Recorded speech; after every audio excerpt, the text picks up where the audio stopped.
Welcome, everyone. This is Snakes on a Plane. My name is Jose Rodriguez, and I am a student success coach here at LaSalle. Hey everyone, I am Carla, also a student success coach at LaSalle.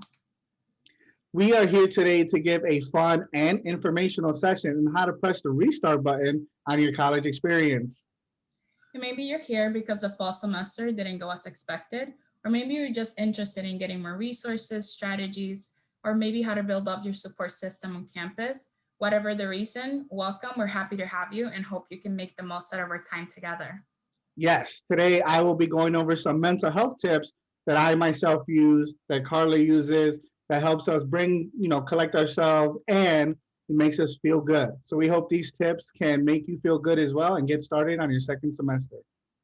And I'll be discussing how to set effective goals, how to adjust them if they're no longer relevant, or you've changed your mind about what your goals are for the semester by using the SMART tool. And I'll also be discussing campus resources very briefly, specifically how to use Starfish to get access to your academic support services. So I hope you enjoyed today's session. Jose, I believe it's time for takeoff. Snakes on a plane, here we go. Yes, it is time for takeoff. I am Jose, your flight attendant. I'm just kidding, everyone.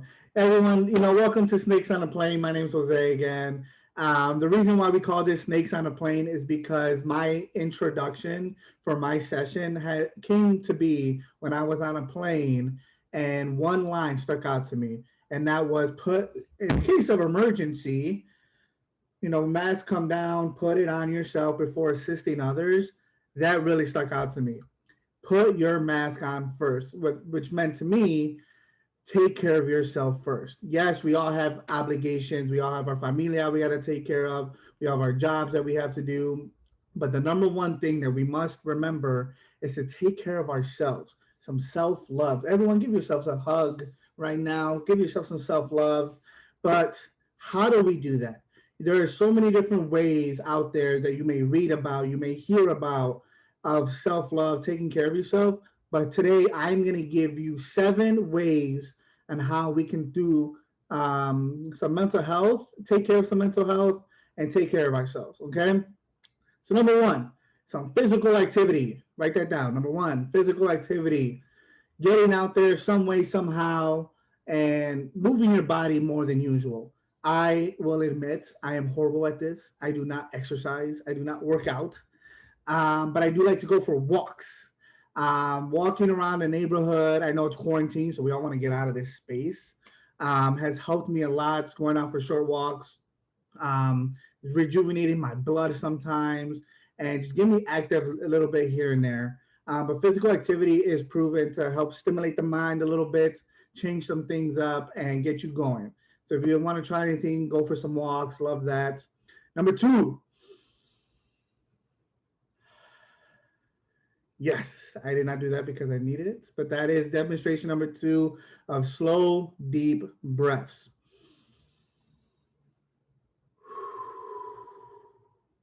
Try it with me. I see you. You didn't try it. Try it again. Ready? 1, 2.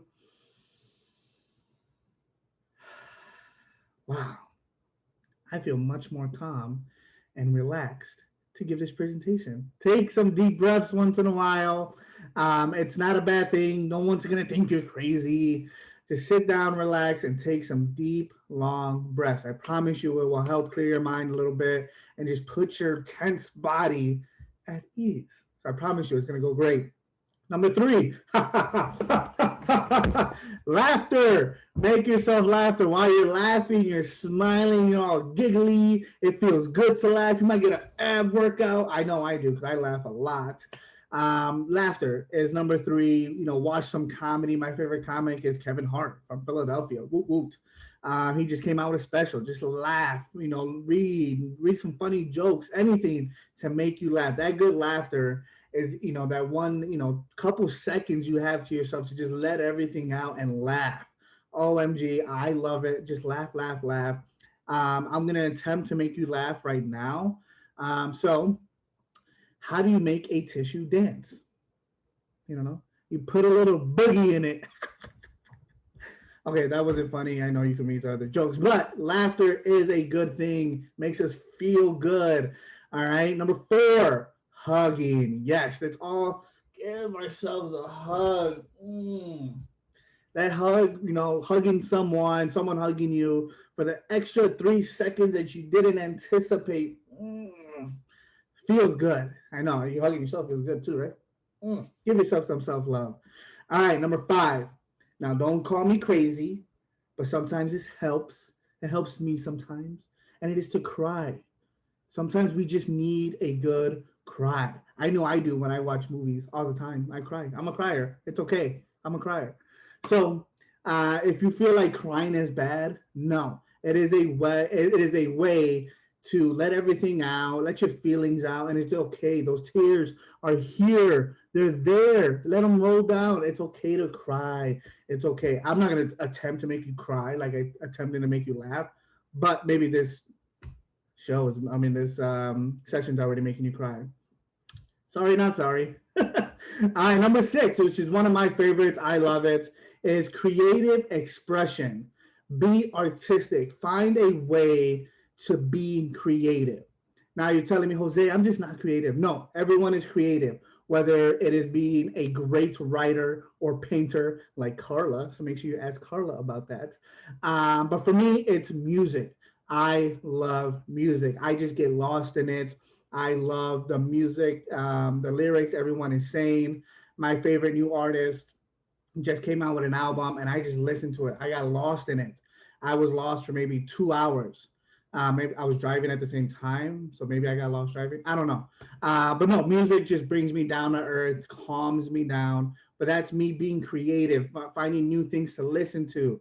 But it's any way you can be creative, whether that's art, whether that's writing, whether that's creating something with your hands, whether that's on the computer, being a video editor, but just find a way to be artistic, be creative, and I promise you that is going to help you just focus on something else, focus on the positivity that's going on in your life because we all want things to go well. But I promise you, being artistic is going to help. Last but not least, some positive social interactions.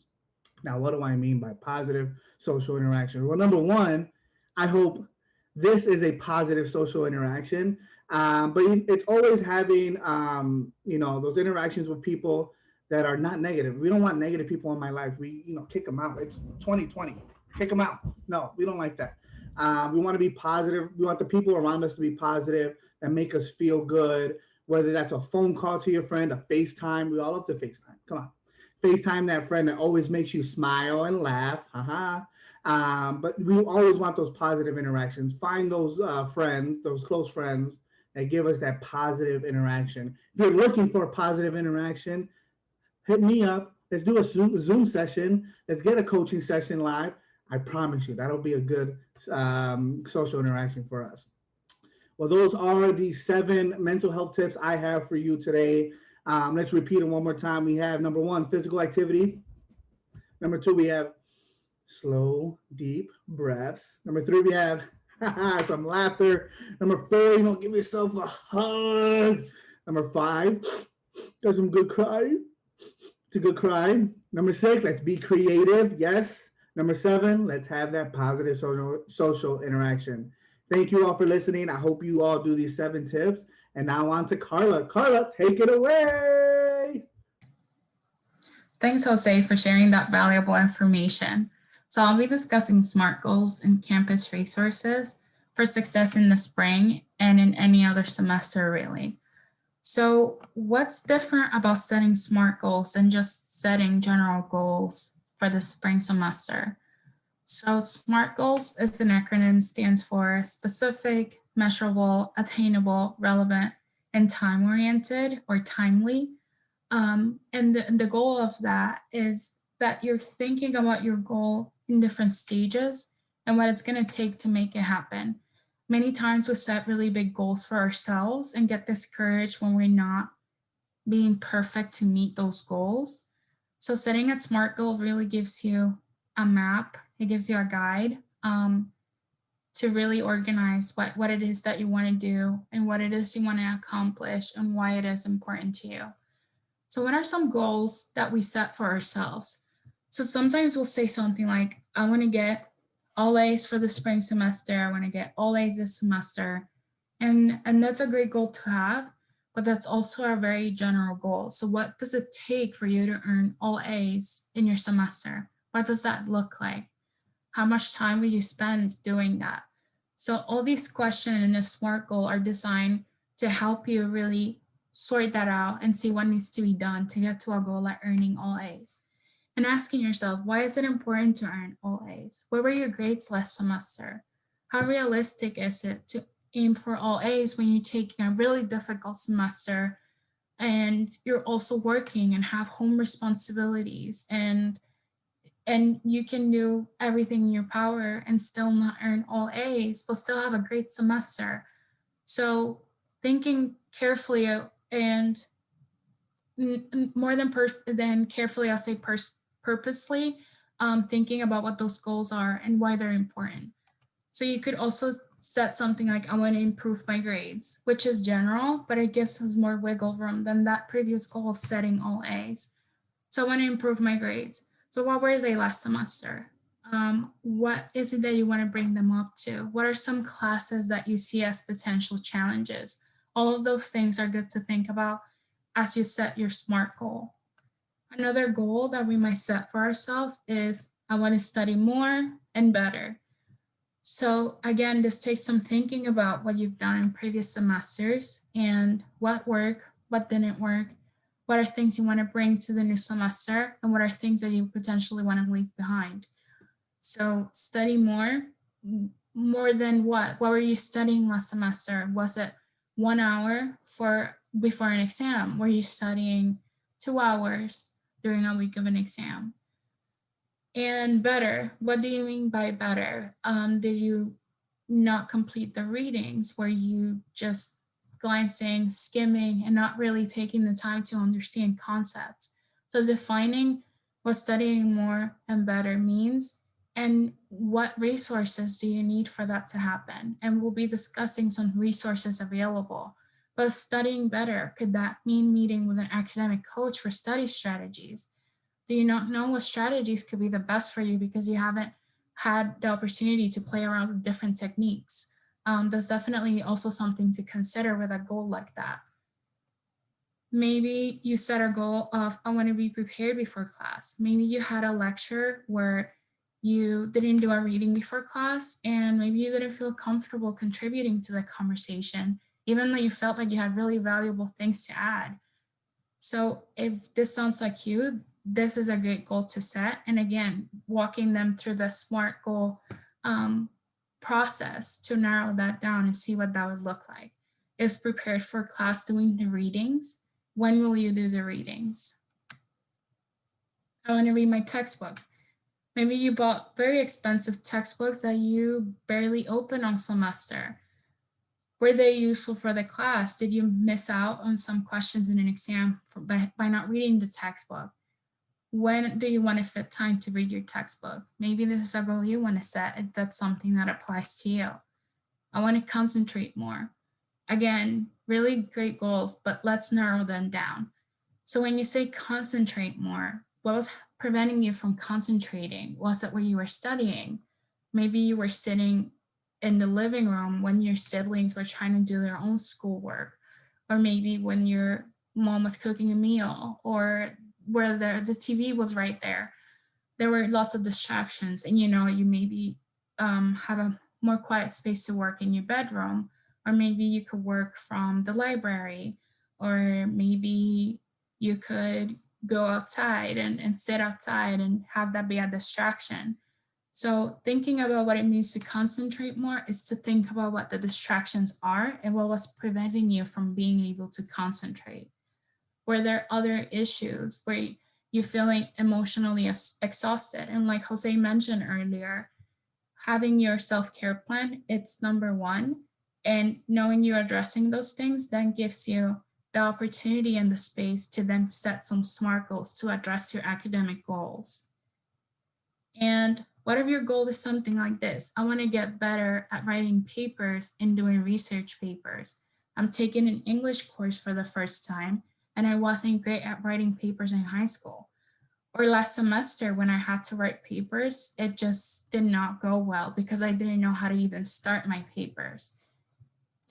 So let's see SMART goals in action. So my overall goal is to do better in the spring semester. So what exactly do I want to do to make that happen? So I want to read and refer back to my syllabi because oftentimes when I would ask a question, my professor's first answer would be, did you read the syllabus? It's in the syllabus, refer to the syllabus to know about guidelines for the assignment. So that's something I want to do to be prepared for the semester. And what will I do? I want to be prepared for classes and study. So what's the next step? Measurable. How am I going to track that this is happening? So first one, I will list deadlines for assignments and readings. I'll make sure I did go through because that way I'll know what my deadlines are. So that's how I'm tracking that. I will use tutoring and writing center. So that's how I'm tracking being prepared and studying. And I will read before class. Again, it's part of that one of being prepared for classes and study goal. Attainable. Is this realistic for me?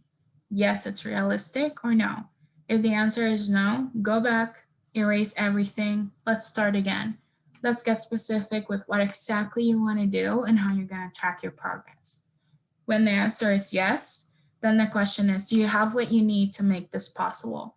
And this could be a planner. It could be you're going to buy a calendar, you're going to use your calendar on your phone, or you need to find out how it is that you're going to be able to schedule tutoring appointments with the writing center, or appointments for academic coaching because you've never done it before, or maybe you just forgot how to do it over break.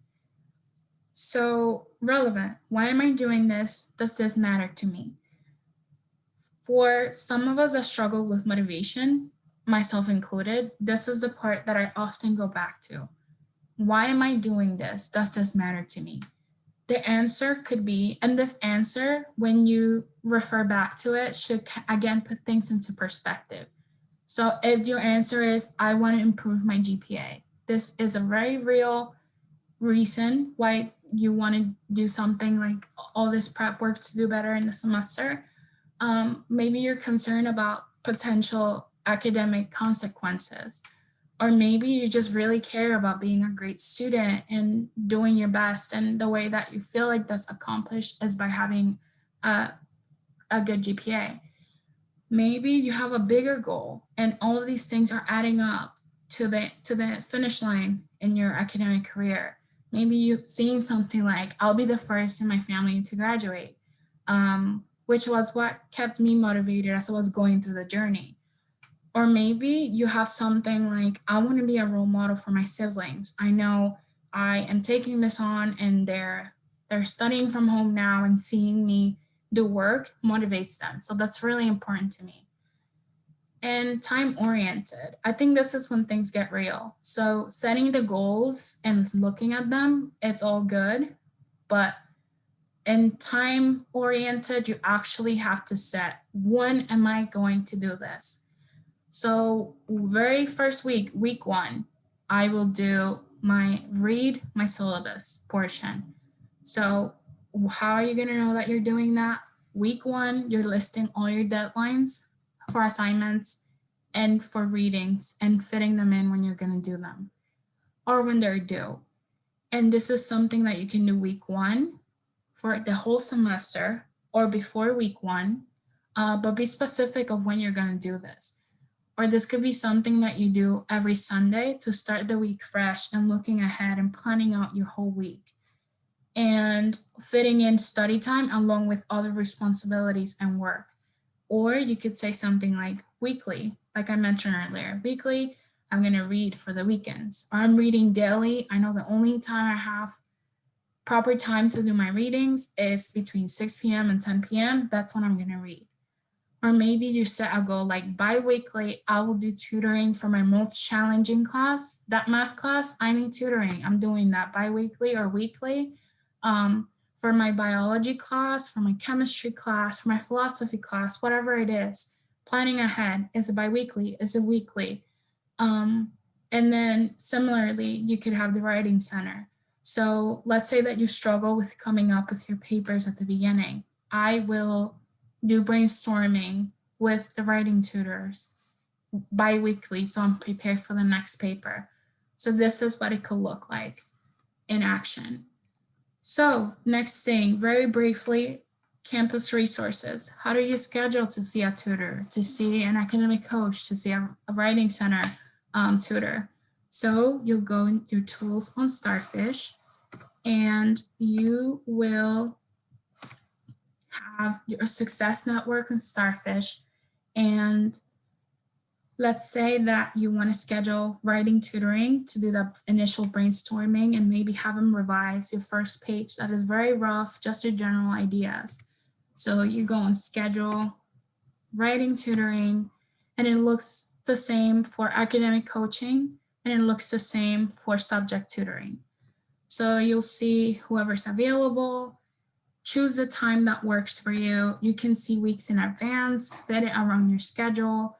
And once you hit the time, you'll continue, and you could add details, brainstorming, review the first page, and your tutor will see this note and they'll guide your appointment with them. So thank you so much. And Jose, I'll take it back to you. Welcome back, everyone. Carla, that was an amazing session. Thank you so much. You are phenomenal. As we wrap up today, thank you all for coming. Thank you so much. I know it's break. You took out the time out of your day to do so. Seriously, thank you all for coming. And please don't forget to look at the resources. You'll find the SMART Goals worksheet, and we really appreciate your time. Hope you enjoyed. Take care. Bye. Bye.